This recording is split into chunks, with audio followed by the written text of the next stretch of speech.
వేసవిలో మండే ఎండల సంగతి పక్కన పెడితే ఈ సీజన్ చాలా మందికి ఇష్టం. ఎందుకంటే ఈ సీజన్లో నోరూరించి మామిడి పండు దొరుకుతుంది. మండే ఎండల్లో మామిడి పండును తినడానికి చాలా మంది ఇష్టపడతారు. నోటికి రుచిగా తీపిగా ఉండే మామిడి పండును చిన్న పెద్ద తేడా లేకుండా అందరూ లాగిచ్చేస్తారు.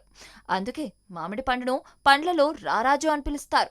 అయితే డయాబెటీస్తో బాధపడేవారు మామిడి పండు తినవచ్చా, తింటే ఎంత మోతాదులో తినాలి అన్న విషయాలు చాలా మందికి తెలియదు. ఇక షుగర్ వ్యాధితో బాధపడేవారు మామిడి పండ్లు తినవచ్చునని డాక్టర్లు అంటున్నారు. అయితే సరైన మొత్తంలో సరైన మార్గంలో తీసుకోవాలని సూచిస్తున్నారు. సాధారణంగా మామిడి పండులో తక్కువ గ్లైసెమిక్ ఇండెక్స్ ఉంటుంది. మామిడి పండు తిన్నా అది వెంటనే రక్తంలో చక్కెర స్థాయిల్ని పెంచదు. మామిడి పండులో ఒక బయో యాక్టివ్ సమ్మేళనం కనిపిస్తుంది. దీనిని మ్యాంగిఫెరిన్ అంటారు.